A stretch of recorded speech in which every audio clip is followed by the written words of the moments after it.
My name is Lauren Mitchell. I'm 31 years old. At 10:17 on the morning of my sister's wedding, I stood across the street from Rosewood Hall holding a paper cup of coffee, while the venue owner locked the front doors and told my parents that no one was entering without my approval.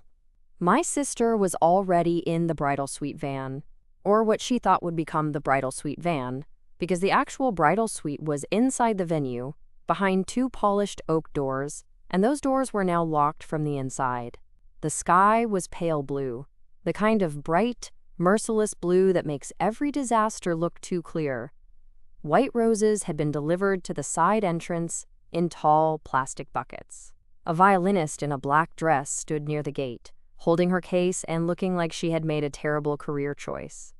Two groomsmen in gray suits hovered near the parking lot, pretending to check their phones while actually watching my father argue with a woman half his size and twice his strength.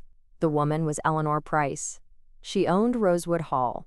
She was 62 years old, silver-haired, straight-backed, and had the calm face of someone who had spent 25 years watching families behave badly on expensive days. She wore black slacks, a cream blouse, and a small gold pin shaped like a key on her lapel. That pin mattered. So did the contract in her hand. My mother, Diane Mitchell, was standing on the front steps with one hand pressed to her chest and the other clutching a folder she had not been invited to bring. Her hair was sprayed into a smooth blonde shell. Her dress was pale blue because my sister had decided mothers of the bride should look, quote, soft and timeless. My father, Robert Mitchell, stood beside her in a navy suit, red-faced, jaw tight, using the voice he used when he believed volume could replace authority. "This is ridiculous," he said. "The wedding is today." Eleanor looked at the contract. "Yes." "The guests are arriving in less than an hour." "Yes." "My daughter is getting married." Eleanor lifted her eyes. "One of your daughters booked this venue, the other one did not." My mother flinched. My sister Ashley stepped out of the van then. She looked beautiful. That was the hardest part to admit. She wore a fitted lace gown with pearl straps, her dark hair pinned low, her makeup perfect, her veil folded over one arm because she had not yet had anyone place it properly. She stood on the sidewalk in white satin heels, staring at the locked doors like reality had personally insulted her. "Lauren," she said when she saw me. Not hello, not please, just my name, spoken like an accusation. I took one sip of coffee. The lid was slightly loose, and a drop touched my thumb. It burned. I remember that because in the middle of a family implosion, sometimes the body still takes notes. My mother turned toward me. "Lauren, tell her this is fine." That was what she called it. Not the theft of my wedding venue.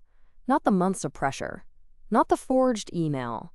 Not the phone calls where she told Eleanor I had, quote, graciously stepped aside. Not the way my parents had decided that because my engagement had ended, my paid reservation became family property. Just this. I looked at Eleanor. She did not speak for me. She waited. That was one of the first respectful things anyone had done that morning.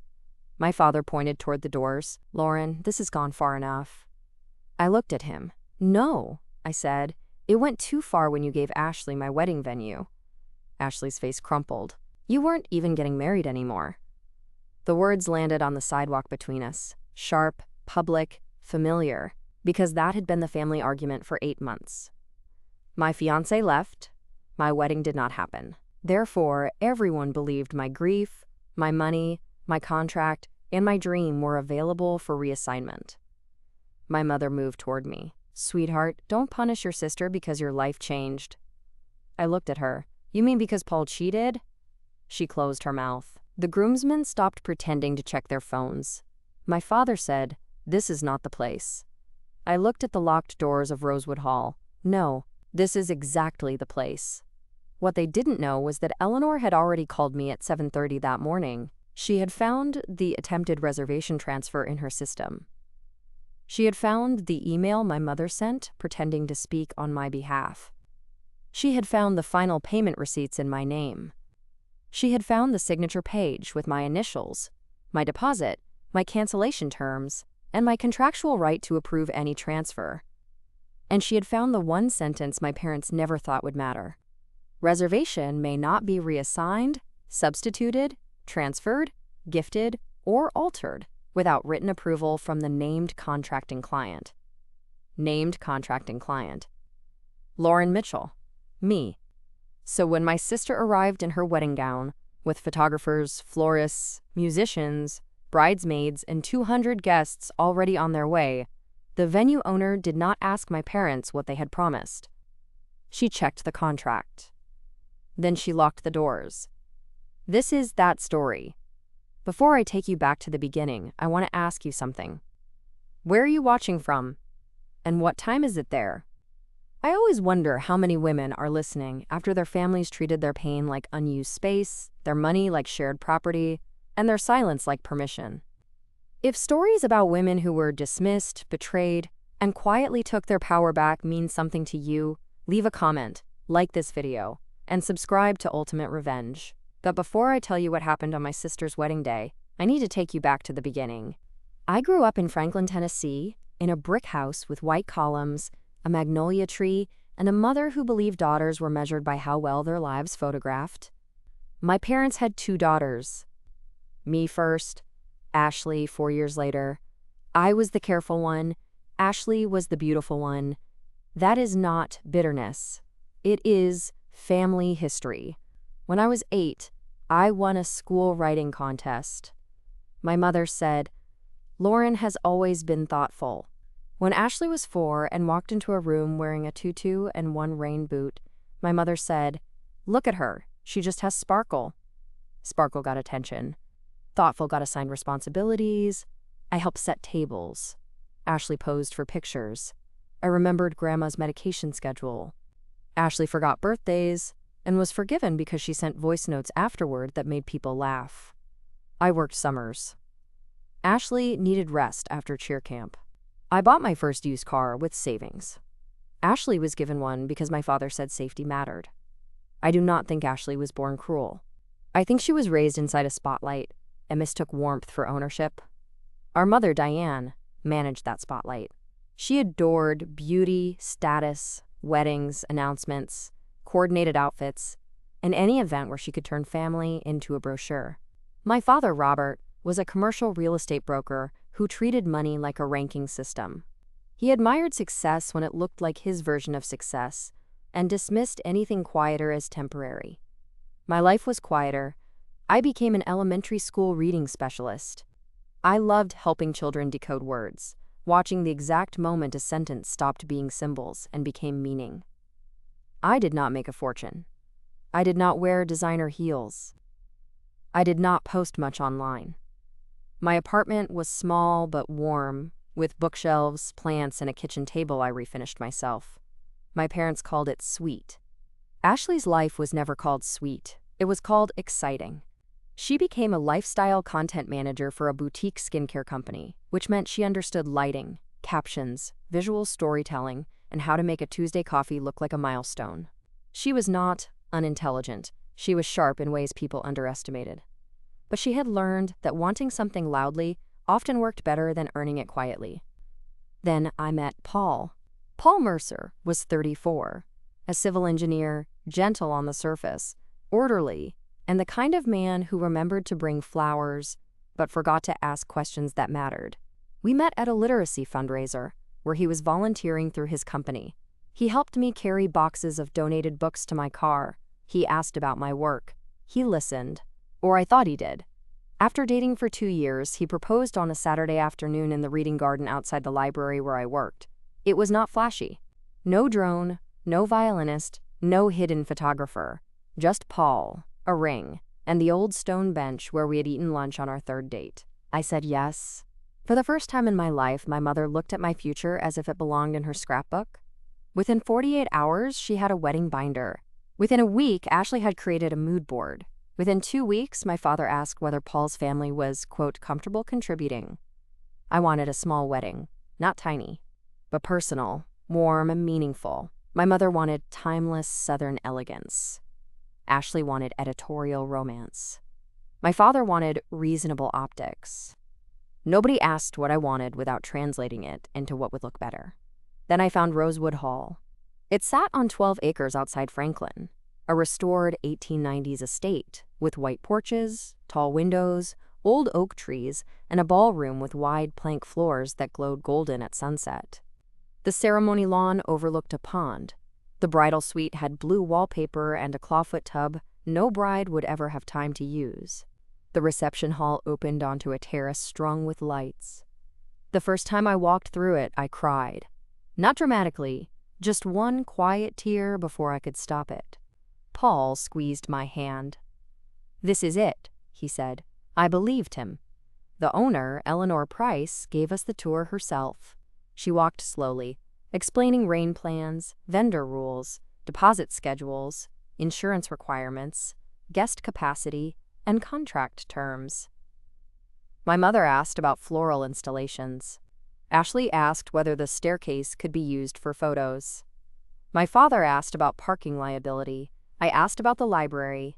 There was a small room off the main hall with built-in shelves and 2 arched windows. Eleanor smiled when I stepped inside. "This was the original owner's study," she said. I ran my hand along the empty shelves. "I teach children to read," I said. "This room feels like a good sign." Eleanor looked at me carefully.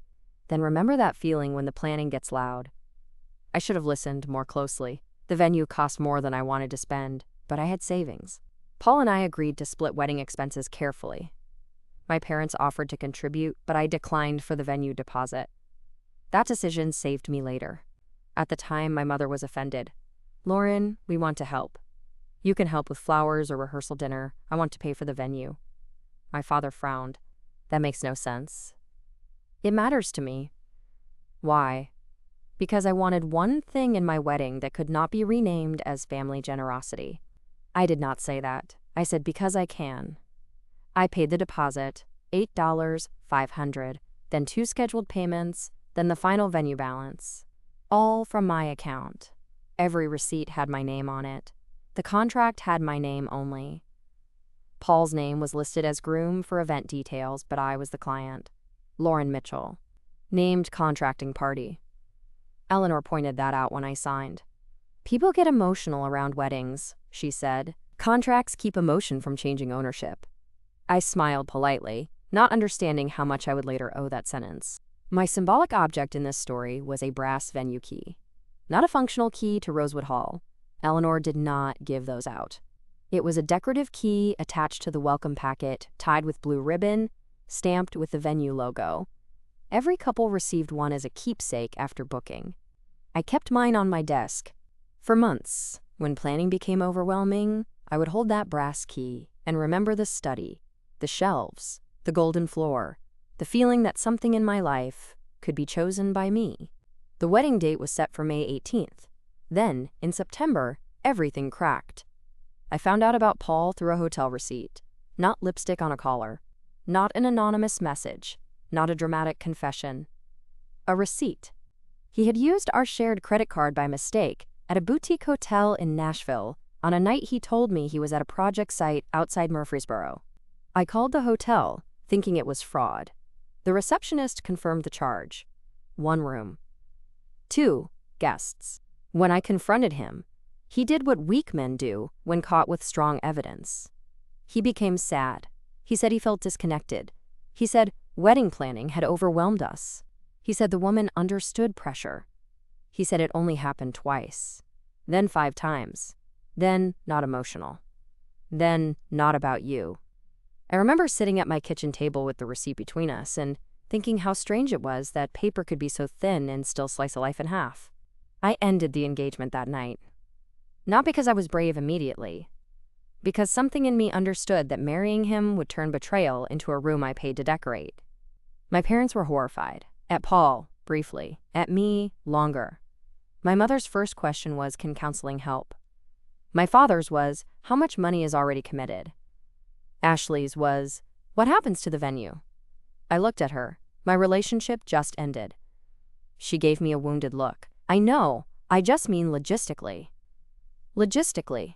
That word became the knife they used for months. The venue contract allowed cancellation, but not full refund. I could postpone, convert to another event, or transfer only with written approval from me and acceptance by the venue. Because the final payment had not yet been due, I could recover some money if I canceled by a certain date. Eleanor called me personally after I emailed her.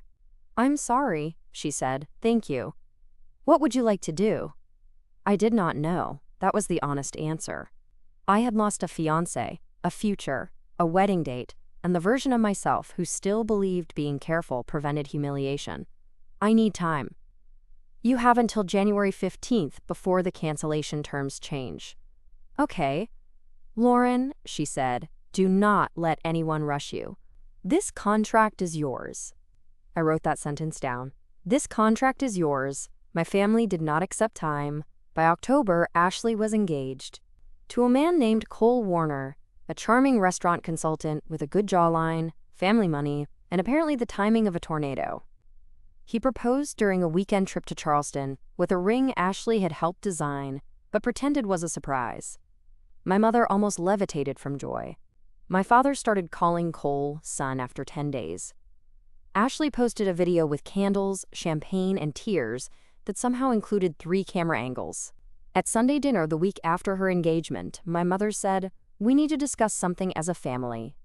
I already knew. Some betrayals send a shadow before entering the room. Ashley folded her hands.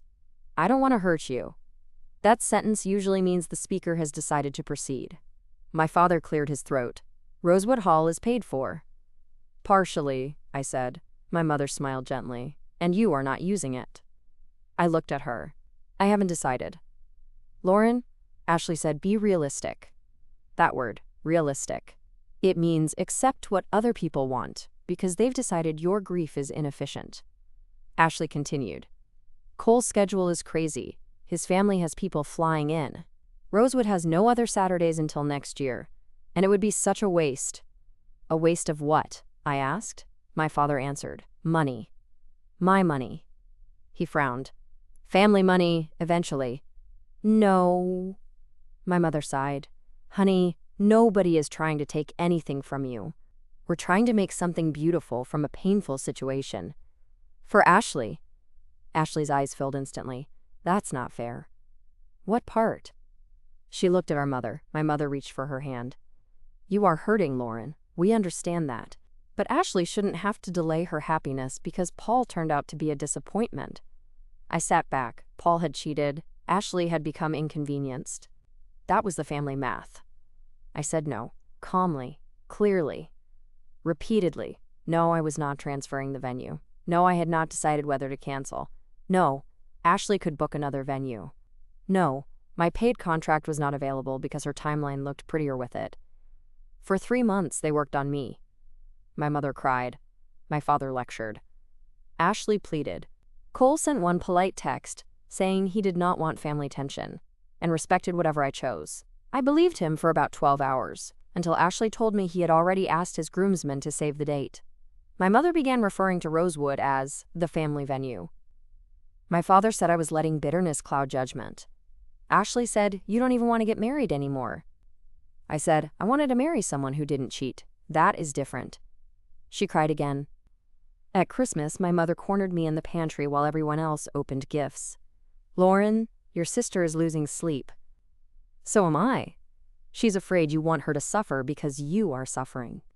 "I want her to book her own venue." Same thing, in her mind. "Then her mind needs practice." My mother's face hardened. "You know, this is why Paul felt he couldn't talk to you. You become rigid." I stared at her. There are moments when a sentence reveals so much rot that you stop trying to clean the surface. "Did you just use Paul cheating to criticize my boundaries?" She looked away. "I am saying pain can make people unkind." "Yes," I said, "I'm noticing."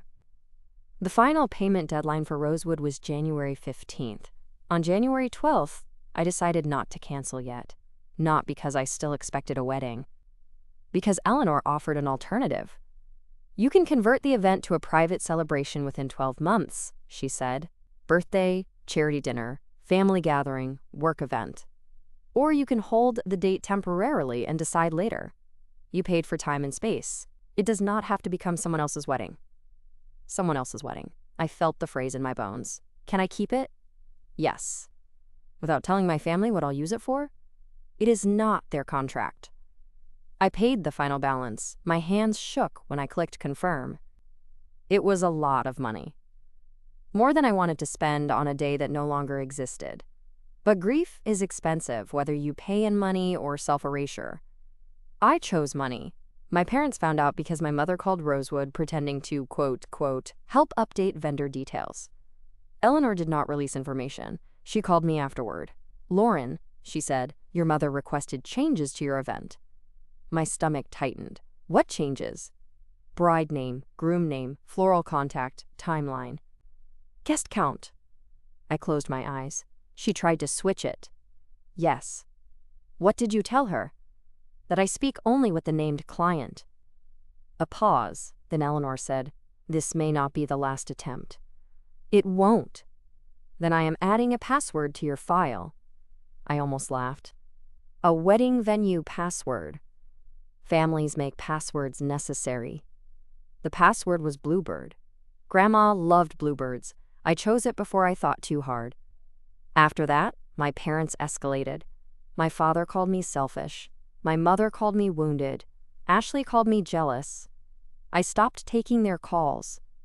Then the forged email happened. It came from an address close to mine, but not mine. Lauren Mitchell Events, instead of Lauren Mitchell. It stated that I approved transferring the event to Ashley Mitchell and Cole Warner due to, quote, family circumstances. It thanked Eleanor for her understanding. Eleanor spotted it immediately. She forwarded it to me with one line. Did you send this? I replied, no.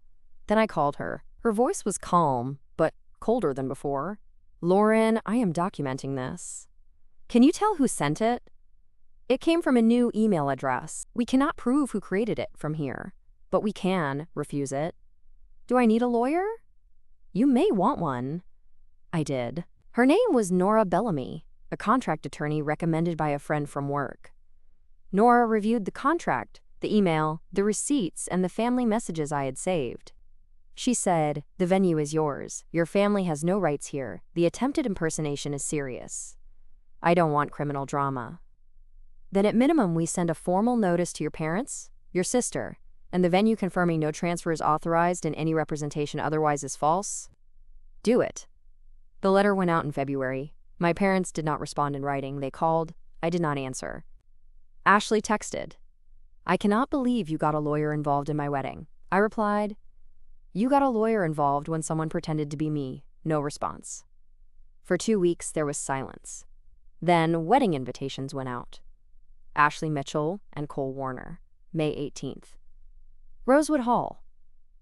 My venue, my date, my contract. I received one in the mail. White envelope. Gold calligraphy. The kind of paper that says someone paid extra to make a lie feel official. Inside was a separate note from my mother. Lauren, please come with an open heart. This is the only way forward for the family. I stared at the invitation for a long time. Then I opened my desk drawer and took out the brass key from Rosewood. The ribbon had faded slightly. I held it in my palm. The only way forward for the family. Not for me. Never for me. I called Eleanor. She answered on the second ring. I wondered when the invitations would arrive, she said. You knew? A vendor called to confirm delivery for Ashley's wedding. What did you say? I said Rosewood Hall has no contract with Ashley Mitchell. My breath caught. What happens if they show up? That depends on you. I looked at the invitation. What are my options? Eleanor explained them clearly. I could allow the event under my contract, taking responsibility for liability and damages. I could formally transfer the event if I chose. I could cancel under the terms, losing most of the money but preventing use. Or I could maintain my contract and deny access to any event not authorized by me, and if they arrive anyway, we lock the doors. I was quiet. Eleanor waited. Then she said, Lauren, some families mistake your hesitation for consent. Make sure you know the difference. I did. By then, I knew. The silent build from March to May was the hardest part. Not because I doubted the contract. Because I doubted myself. That is what years of family training does. Even when the law, receipts, and venue owner agree with you, a mother's voice can still whisper that you are ruining everything. My therapist, Dr. Singh, asked me, what would allowing the wedding cost you? I said, Money? She waited. Dignity. She nodded. What else? I stared at the rug. The last proof that something can belong to me, even if they want it. That was the real answer. I did not tell my parents my plan. I did not warn Ashley again. They had the letter. They had the contract notice. They had been told. On May 17th, the day before the wedding, Eleanor called me. Vendors are still calling. I know. Are you authorizing Ashley Mitchell's wedding at Rosewood Hall tomorrow? No. Are you authorizing anyone else to use your reservation? No. Do you want me to deny access? Yes. She was quiet for a moment. Then she said, I will handle the doors. At 7:30 the next morning, she called again. Lauren, the florist is here under Ashley's name. What did you do? Denied setup. My stomach twisted. Is anyone upset? Yes. Do you need me there? I can manage. But if you want final control, you may want to come before family arrives. I went. Not to gloat, not to watch Ashley cry. I went because I was done having family decisions made in rooms I was absent from. I wore black trousers, a cream blouse, and the blue coat I had bought for what would have been my rehearsal dinner. My hair was pinned back. In my purse were the contract, Nora's letter, payment receipts, the forged email printout, and the brass key. I parked across the street at 10. By 10:17, the doors were locked. My parents arrived first and behaved exactly as expected. My father demanded. My mother pleaded. Ashley cried. Cole arrived 20 minutes later in his groom suit, face pale, phone in hand. He looked at me before he looked at Ashley. That told me something. Lauren, he said, what is happening? I looked at him. You need to ask your fiancé why she sent invitations for a venue she did not have a contract to use. He turned toward Ashley. Her face went white beneath the makeup. Cole, she said. He looked at my parents. Is this true? My father stepped in. This is a family dispute. Cole's voice sharpened. This is my wedding day. Eleanor spoke then. No, Mr. Warner. This is Miss Lauren Mitchell's contracted event date at Rosewood Hall. No wedding under your name is authorized here. Cole stared at Ashley. You told me it was handled. Ashley burst into tears. My mother rushed to her. It was supposed to be. I almost laughed at that phrase. Supposed to be. As if theft had failed by accident. Cole's parents arrived next, then bridesmaids, then more guests. The parking lot became a theater of confusion. Eleanor's staff stood at the doors. A security guard arrived, calm and broad-shouldered. The photographer whispered to the videographer.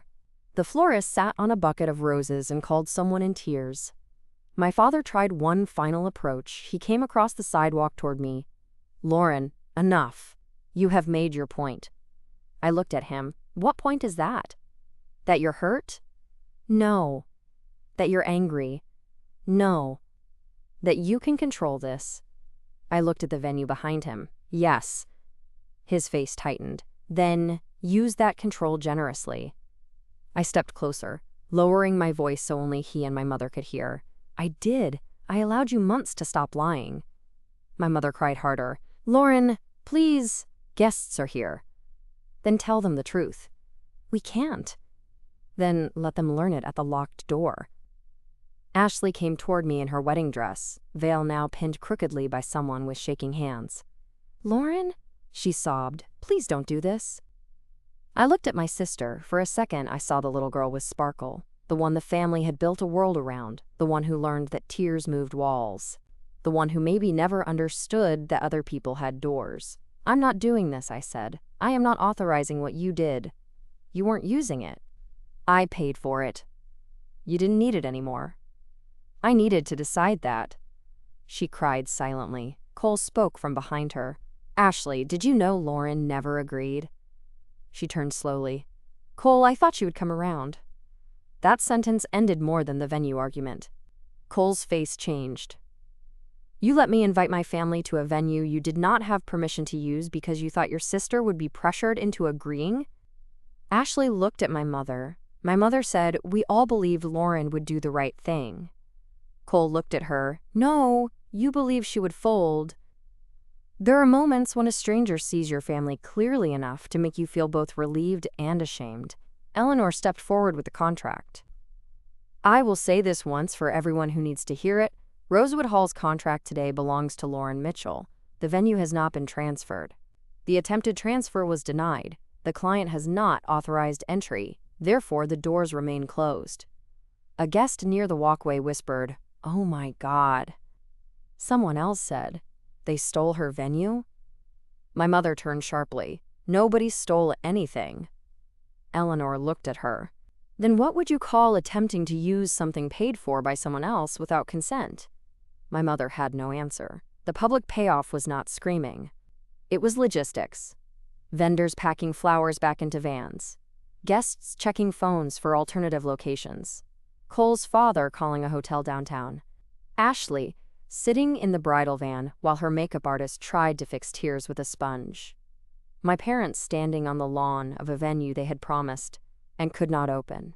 And me, across the sidewalk, holding the brass key in my pocket, saying no only once because Eleanor in the contract said the rest.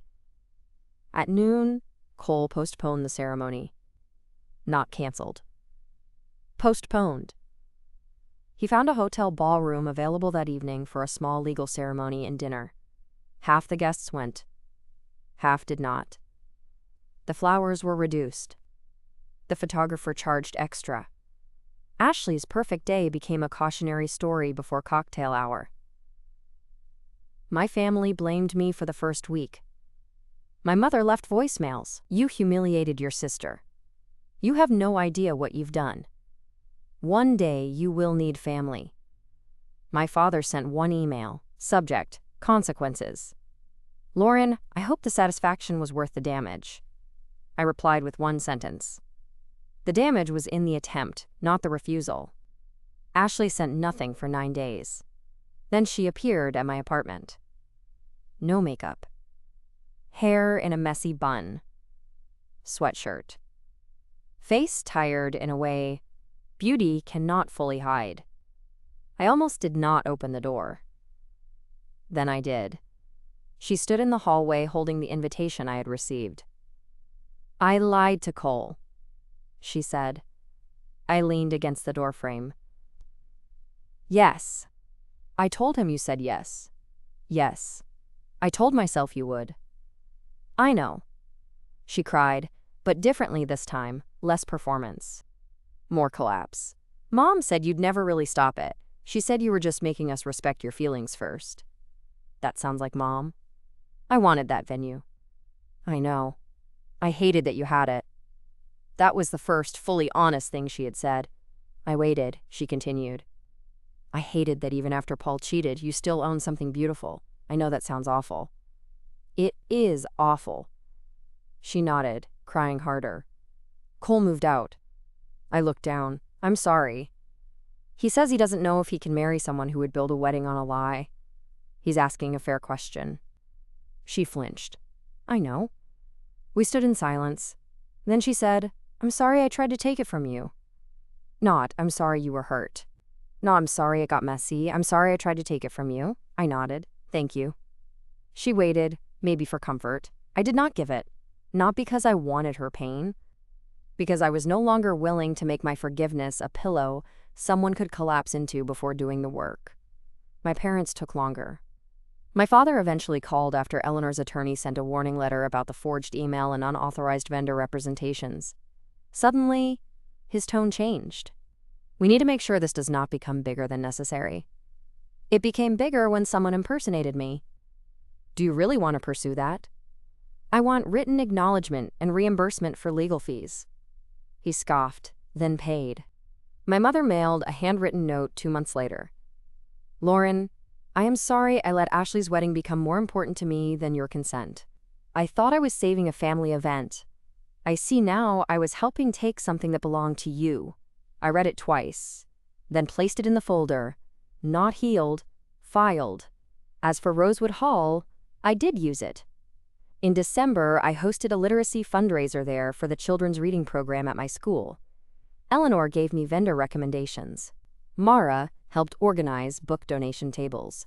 The little study off the main hall became a children's reading room for the evening, with cushions, shelves, fairy lights, and volunteers reading picture books aloud. No wedding dress. No cheating fiancé. No family trying to turn my contract into Ashley's dream. Just children, books, light, and a place I had chosen. At the end of the night, Eleanor found me in the study. "You made it yours," she said. I looked at the shelves, now full of donated books. Yes. The brass key hangs in my apartment now, beside my front door. Not as a reminder of a wedding that never happened, as proof that ownership is not selfish. Consent is not cruelty. An unused grief does not become family property. People think revenge was locking Ashley out. It wasn't. The revenge was that I stopped opening doors just because my family cried outside them. So tell me, if your family gave away something you paid for because they decided your heartbreak made it available, would you let them keep the beautiful day? Or would you make them face the locked doors? Thank you for staying with me through this story. Some betrayals come wrapped in flowers, invitations, and family pressure. If you have ever been told that your loss means someone else can take what you built, I hope Lauren's story reminded you that a contract in your name is not bitterness. Boundaries are not revenge. And sometimes the most powerful sentence in the world is simply, "No, I do not approve." Subscribe to Ultimate Revenge for more stories about quiet women, family betrayal, silent comebacks, and the kind of proof that waits at the door with a key and refuses to open for a lie.